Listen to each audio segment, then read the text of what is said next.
security of the nation's computer-based systems. Our guests are Representative Jim Langevin of Rhode Island and Stuart Baker, formerly with the Department of Homeland Security in the Bush administration. Besides his work on the House Armed Services Committee, the House Permanent Select Committee on Intelligence, and up until 2009, the House Homeland Security Committee, in which he looked at issues including emerging threats and cybersecurity, Representative Jim Langevin is the co-founder and current co-chair of the House Cybersecurity Caucus. Representative, thanks for being on the Communicators. Pedro, thank you for having me on the program. On a start, how do you define cybersecurity, and does that differ from how other people look at it? Well, cybersecurity means making sure that our cyber networks are functioning as they should, and that outside hackers or attackers can't penetrate it and disrupt the cyber network. Whether it's government networks or critical infrastructure or the private sector, cybersecurity is both a growing threat and a growing issue of importance that we need to take much more seriously. So when people at home hear about people hacking into an electrical grid or something like that, does that intersect with what the government has to be concerned with? Absolutely. In fact, if of all the networks and things that could potentially be penetrated and things that could cause the greatest harm, critical infrastructure is at the top of the list of those things that are most vulnerable and that we have to move most aggressively to protect. Infrastructure such as? Well, the electric grid, for example.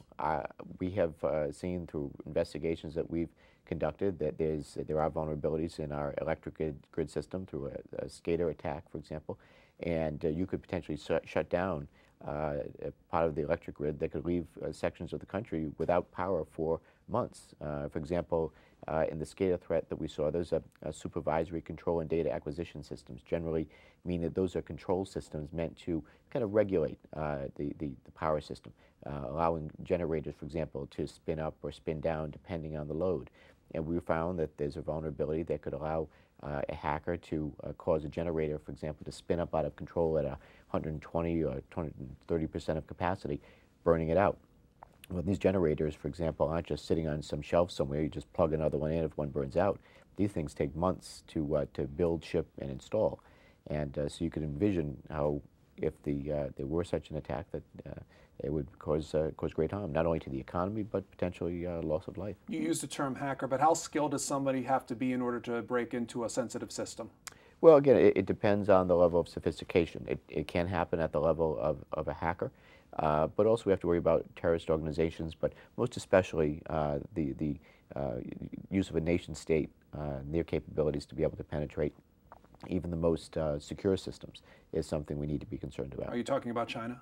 Well, that is one of the nations that spends a great deal of time and effort trying to figure out vulnerabilities in our cyber systems, whether it's at areas of national significance within the federal government, particularly the Pentagon, and other areas of national security interest. These are things that, sure, that China and Russia are spending a great deal of time exploiting or finding vulnerabilities, and we need to, again, be more vigilant than ever before. We have incredibly powerful tools and capabilities in the NSA, for example, but they can't do it all, and it's going to take a real partnership ranging across government, all departments and agencies working together to make sure that we're putting in place the right cybersecurity protections. And that's why it's so important, I believe, that this effort be coordinated out of the White House in a national office on cyberspace with a special assistant to the president, who has responsibility for both really policy as well as budget authority in making sure that we are doing everything possible to make sure that our cyber systems are secure. And what, besides overall coordination, how do you expect that all the agencies that are involved currently with cybersecurity efforts are going to fall in line with this new position? And do you expect some turf warfare to go on? Well, first of all, let me say that my position and things that I'm talking about come out of the CSIS Commission, which I co-chaired along with 3 other people. And the commission was made up of cybersecurity experts from across the country, both in and out of government, people who really know this issue far better than I ever will. And they really gave a structure to our CSIS report, Cybersecurity for the 44th Presidency, basically providing a blueprint for how best to do cybersecurity.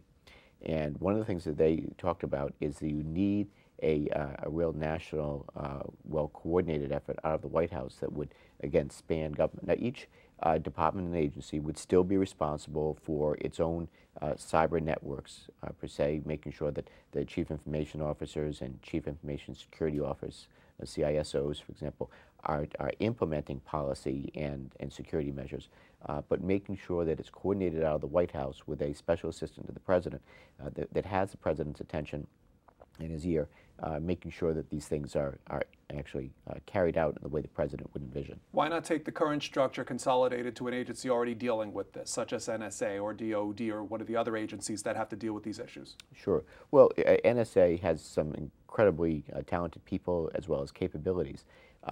But I think they have a role to play in helping us to develop these cybersecurity products, making sure that they're deployed. But in terms of dealing with the other departments and agencies, I think it's best coordinated in another area, especially policy-wise. They can help with capabilities, but in terms of executing, that should be done at the different department and agency level. Policy and budget needs to be coordinated out of the White House. What about concerns, say, of representatives such as Susan Collins saying that if it's in the White House, it's hard to look over budgets and other oversight matters? Well, that's just it. We want it to be in the White House so that they do have a budget authority. Are you talking about the Congress, or are you talking I'm talking the Congress mainly. Yeah, well, I mean, I believe that we'll be able to provide the right kind of oversight. And that's what the budget process is all about. And we will still be providing rigorous oversight no matter where it's housed.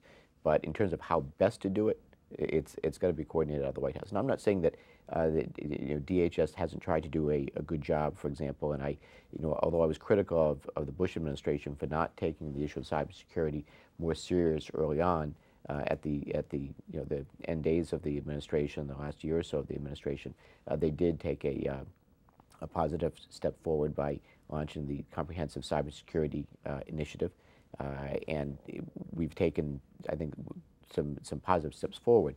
So I don't think we should reinvent the wheel, but it was kind of too late in coming and not well coordinated. DHS is still an agency, for example, that is struggling to stand itself up, let alone take on such an incredibly complicated and difficult mission as trying to coordinate cybersecurity.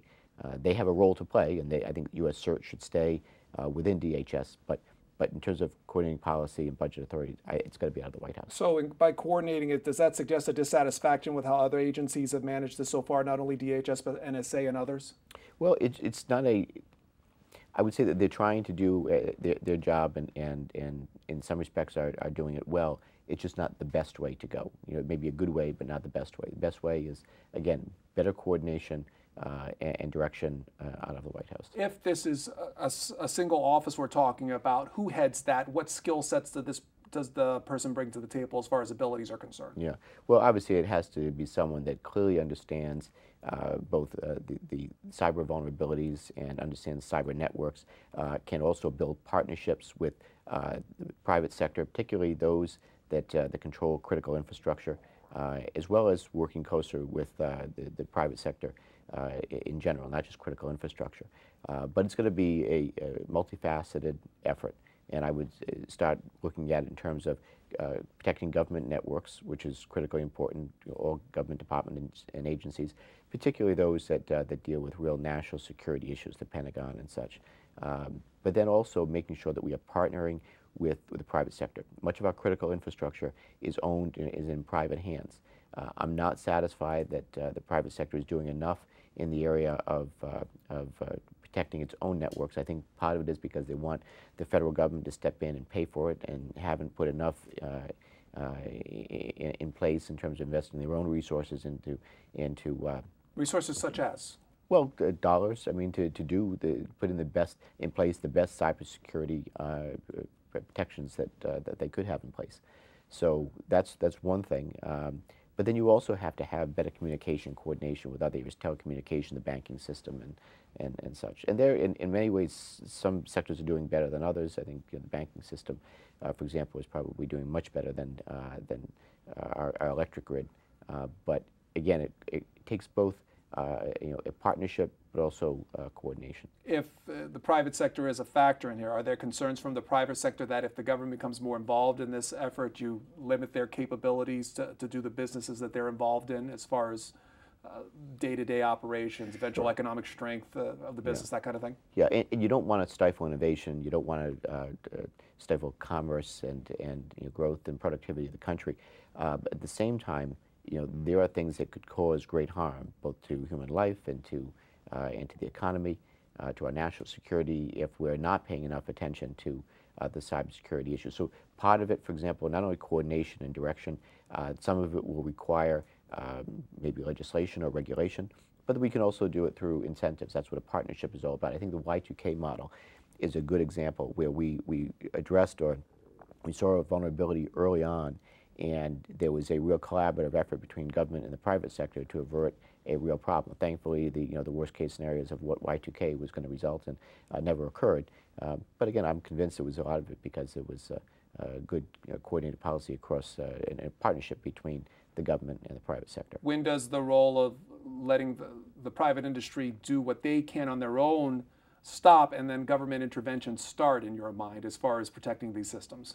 Yeah, and that's just it. I think they should be doing the the basics, and if there are vulnerabilities that aren't being closed quick enough, for example, in the SCADA threat that I described earlier, if we don't have a high degree of confidence that those vulnerabilities are closed, then the government has to have the ability to come in through regulation, through the direction, and require that those vulnerabilities be addressed. And one of the pieces of legislation out there is Senator Rockefeller's bill, and I think co-sponsored a bill with Senator Snow. Mm-hmm. One of the aspects, correct me if I'm wrong, does it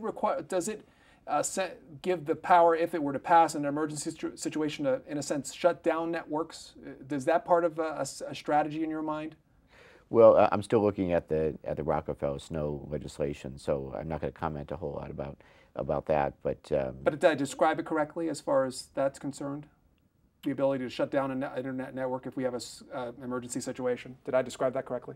I'm not sure. I don't know that I'm following you exactly, but I think that in emergency situations, if it means protecting the electric grid or protecting, the government may have to have some some stronger tools to protect our cyber infrastructure.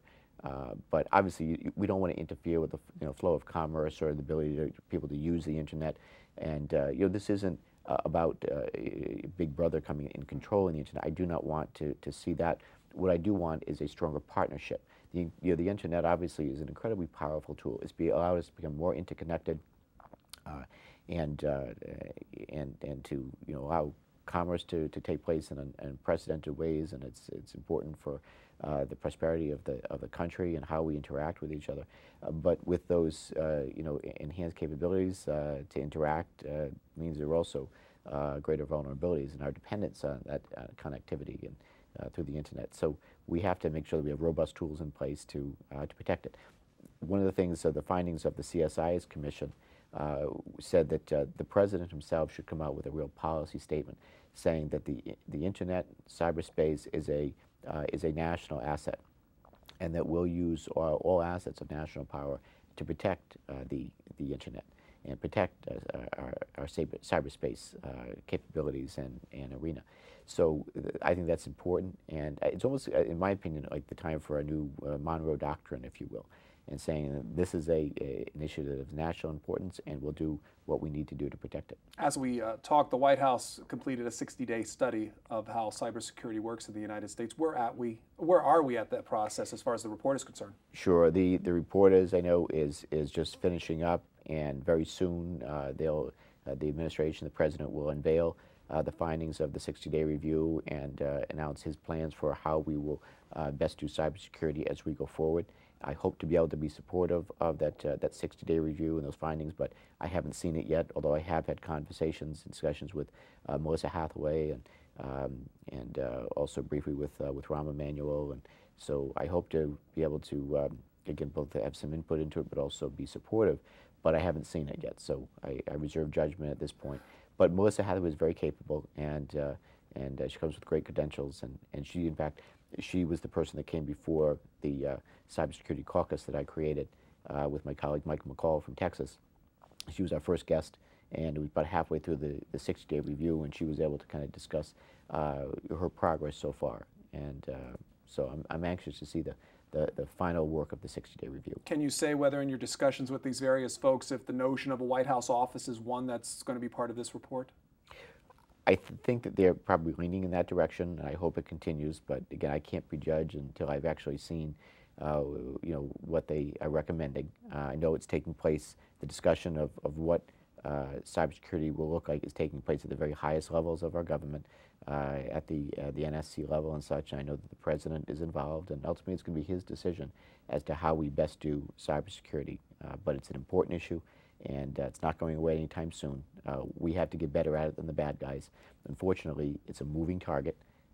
It's a changing vulnerability. I don't think there'll ever be a time where we can say finally we're secure. Again, it's a moving target, and we have to stay one step ahead of the bad guys. And one more question. We talked about internationally how we have to look at this issue. Do we currently talk with other countries about these concerns about peeking into our systems currently, and what's their response if we do talk with them? Great question. First of all, this isn't just a U.S. effort, not just about securing U.S. Cyber networks and our own cybersecurity. It really is going to take a collaborative international effort with all of our international partners to how best we do cybersecurity. Again, it's not just a one-size-fits-all system, and because the internet is global, it's going to take a global response in cooperation and collaboration to make sure that we get cybersecurity right. Our guest co-founded the House Cybersecurity Caucus and serves the state of Rhode Island, Representative Jim Langevin. Thanks for being on the Communicators. Thank you. We continue our conversation on the issue of cybersecurity with Stuart Baker. He served as the former Assistant Secretary for Policy at the Department of Homeland Security under the Bush administration from a period of 2005 to 2009. Mr. Baker, in your opinion, who should be handling cybersecurity in the United States? Well, for starters, somebody should. Right now, we are at a point where there's not a single focus or a single strategy, and that is going to require that the White House and the President get involved, treat this as a genuine crisis, and galvanize the government. That, I think, is common ground with everybody who has looked at this. The difference between my view and some other views is I don't think that we should ask the White House to do anything operational. The last time the White House did something really operational was the Iran-Contra episode. It's not something that the White House can do well. They have a battle rhythm that is responsive to today's headlines and today's crisis and today's concern of the president. And you can't expect people to go back to their offices and write regulations when everybody else is crashing on some crisis of the day. That means, in my view, that while the White House can provide a sense of urgency, they can provide a forum for resolving disputes and for communicating the commander's intent to get the job done, you shouldn't ask the White House to actually carry out particular operational duties. And that means you have to find someone who will. In my view, while NSA has enormous technical capabilities, there's been a real reluctance on the part of Capitol Hill and others to put an intelligence agency in that sort of relationship to the civilian parts of government or to the civilian sectors of the economy. Because there's tension there. Yeah, exactly. The NSA is a classified institution, and a lot of people have seen too many movies about it, but nonetheless, there is a real concern about that relationship, and by statute, DHS has been given responsibility for thinking about how to secure our infrastructures against terrorist attacks and the like. All of the federal levers of authority with respect to cybersecurity have already been placed by statute in DHS. And DHS needs more capability, but it also needs to get the mission very clearly from the president. So as far as execution is concerned, if not a White House office, and you said maybe there's a singular source of who should be calling the shots, is that person rests at DHS then? Single person calling the shots probably has to work in the White House. That is to say, the person who holds the agencies to their promises, enforces the deadlines that the president has set for getting action. Those are things that White House staff does and does well, and it's, the National Security Council is well set up to enforce those rules. A cyber czar, so to speak? Well, you know, that's what White House staff does. You don't have to call it a czar. If they want to call it a czar, that's not a problem. But calling it a czar doesn't actually make it so. The critical point is the president has to put his attention on it. He has to make it clear that this is a genuine priority, not just a talking point. If he does that, almost anybody on the White House staff, no matter where they work, will be able to get the job done. And without that, no matter what you call them, they won't be able to get the job done. One of the discussions, regardless of who is calling the shots, where is the ability of money and power and authority to execute these kind of things. What is a respectable amount of money, and what kind of authority do these agencies need to secure the nation's infrastructure? I think on the DOD and the classified side, NSA has put in requests for funding that are, and some of them are part of the classified budget. On the, the civilian side, DHS needs to be able to do for civilian networks the kinds of things that NSA has done for the DoD network. Make sure that packets don't come in or go out without an ability to screen them for malware, viruses, worms, and the like. That's just something we need to be doing. Otherwise, we're going to continue to have our lunch eaten by people who are stealing our secrets. So that's a multi-$100-million budget item. The administration has asked for those funds, and I think they're likely to get them. Maybe the harder point will be not the money, but the authority. DHS is going to need the authority on its own or with the support of the White House, and probably both, to say we're installing this kind of equipment on this network next week. And even though it's the Agriculture Department's network or the Federal Drug Administration, they don't get to say, wait a minute, we've got a different schedule, we don't think you should be doing it, we think we can do it just as well. There needs to be a mechanism to regulate that in a centralized fashion. And then there needs to be real authority to begin working with the private sector in a much more concentrated, much more nimble way to make sure, particularly for regulated industries like energy or financial institutions, that we have security that will stand up to very sophisticated attacks. If I'm a private network concerned about security, but also concerned about the extent of regulation, what am I thinking now about these various proposals that are floating out, not at the White House, but also on Capitol Hill as well? Oh, this is a big worry on all sides, and you don't have to even be in industry to be concerned about it. We got where we are not because of regulation, but because of the innovation that a lack of regulation made possible. The internet just happened. It just blossomed after you created the structure. Lots of people wanted to be on it, and the more people wanted to be on it, the more people, there was more reason there was to be on it. And it's been very good for us. Unfortunately, it is typical of new technologies that first you get all the benefits, and then you start to see the downside. And we're seeing a downside now that is really quite staggering. You can have a great time. You can save 10%, 20% on your communications costs by moving over to internet communications. And that's great. That makes you more competitive until the day you lose control of your network and you're not competitive and you're out of business. And what we have to make sure is that people are not seduced by the short-term savings and entering into a long-term vulnerability that really could cost us far more than we've ever saved in the immediate efficiencies that we've realized. Can you expand on, when you say control of the network, do you mean from the federal government level or other means? What do you mean by that? I mean, we all work on networks. I'm sure C-SPAN has a network, my law firm has a network, the electric company has a network, and it's cheaper to use the internet protocols than the old legacy systems.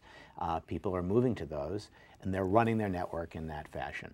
If someone infiltrates that network and sets it up so it will fail on command, so that it can't be easily restored, you could find yourself unable to run a TV network, unable to run a law firm, unable to get power.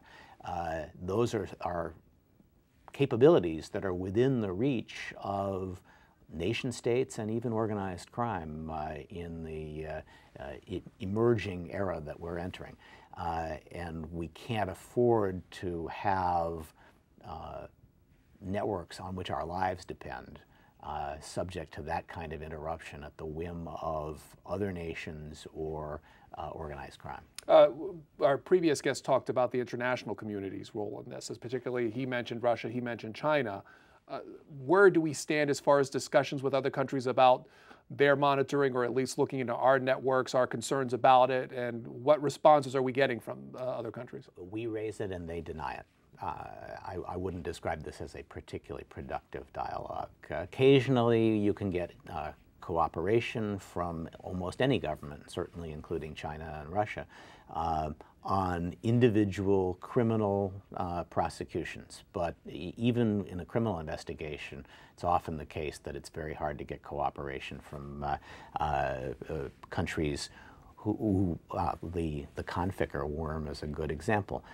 That's a worm that's been designed not to cause any trouble for anybody in the Ukraine. And that doesn't mean the Ukrainian government knows anything about this, but one suspects that it was designed to make sure that the Ukrainian public and the Ukrainian authorities never had a reason to go looking too hard for the author of the worm. It's very easy, if you're engaged in these kinds of attacks, to diminish the enthusiasm of a local government for prosecuting you and certainly extraditing you to the United States. I think it's relying on international cooperation in this area from any but a handful of countries is, I think, imprudent. Do we have the same levels of concerns from those within our own country? We have concerns about, certainly there are parts of the organized crime networks that use these techniques, spammers and the like, who are located in the United States and who have organized through cutouts an ability to extract funds from the spam that is sent through compromised machines without actually touching the intrusion methods. So we certainly shouldn't assume that all of the problems are abroad, but the use of cutouts makes it often very hard to find a way back to the person in the United States. We need to do better on that. As far as legislation, there's various pieces of legislation concerning how we should handle cybersecurity in the United States and the Congress. Do any of them in particular concern you as far as what they're asking and how things will be executed? Well, I think some of them have been designed to bolster the jurisdiction of particular congressional committees, and the congressional committees say, well, I'll take my particular agency, the one I have authority over, and I'll make them the cyber czar. I think I saw some pieces of legislation that said, oh, the Commerce Department will run this, and the Commerce Department and the National Institute for Standards and Technology is probably not the right place to put new authorities. Like it or not, when the Department of Homeland Security was stood up, a lot of authorities were concentrated there, and the effort to take them apart and create new authorities someplace else, I think, is actually going to spread out the responsibility, something that we probably should be concentrating rather than spreading out. Would you think that some would say that DHS is still relatively new in terms of its existence, and maybe that because there are other agencies that have handled this, NSA or what have you, that maybe we should turn to those agencies because they're more experienced in the matter of cybersecurity as far as them taking the lead on it? I think there's two responses to that. There is no doubt that NSA has more experience in this area, and they have done more with respect to DoD networks than DHS has been able to do, or really given authority to do, with respect to civilian networks. But I think that's really the problem. A lot of people are unhappy with what DHS has done. I would argue that a big part of that is because DHS was doing what the political consensus asked it to do, which is not very much. It's only in the last year or two that people in government and in the private sector have begun to realize just what a crisis this is. Prior to that, most policy people on both sides of the aisle would have said, there's a problem here, but we think the private sector and private innovation is more likely to solve it than government involvement. That's no longer a consensus. As a result, I think people are turning around and saying, well, why hasn't DHS solved this problem, which is now clearly a crisis? DHS hasn't solved it in part because there was not a consensus that it should be solved by DHS. Stuart Baker is former DHS Assistant Secretary for Policy under the previous Bush administration. We want to thank him and our previous guest, Representative Jim Langevin of Rhode Island in the House Cybersecurity Caucus. Thanks for being on. Thanks, Major.